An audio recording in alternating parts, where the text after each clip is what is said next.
Kenapa Kawasaki Ninja H2 bunyi macam pesawat jet dan kenapa motor ini akhirnya dipilih oleh Maverick dalam Top Gun Maverick? Pada tahun 2014, Kawasaki buat sesuatu yang agak gila. Mereka ambil teknologi yang biasanya kita jumpa dalam dunia jet dan aero angkasa, lalu memasukkan ke dalam sebuah motosikal 998cc dan namanya Kawasaki Ninja H2. Yang paling menarik ialah sistem centrifugal supercharger dia. Supercharger ini menggunakan gear untuk memusingkan impeller sehingga sekitar 130,000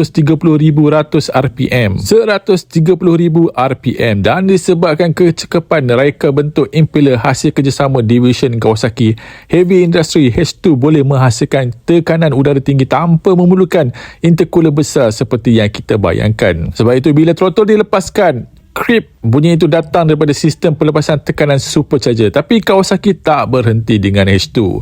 Mereka menghasilkan H2R versi track only yang mampu menghasilkan lebih 300,000 horsepower. Pada tahun 2016, Kinan berjaya membawa H2R melepasi 400 km per jam. Tapi ada satu lagi sebab kenapa H2 menjadi legenda: Top Gun. Dalam Top Gun Maverick, Tom Cruise sebagai Maverick bukan lagi menunggang Ninja JPZ 900R seperti dalam filem yang pertama. Kali ini dia menunggang Kawasaki Ninja H2 Carbon. Maksudnya selepas 36 tahun, teknologi Kawasaki yang menemani Maverick juga berubah daripada Ninja era 1980-an kepada motosikal supercharged yang lahir daripada teknologi aero angkasa. Jadi H2 bukan sekadar motosikal yang laju, ia adalah bukti bagaimana Kawasaki mengambil teknologi daripada dunia jet dan menjadikan sebuah monster atas dua roda.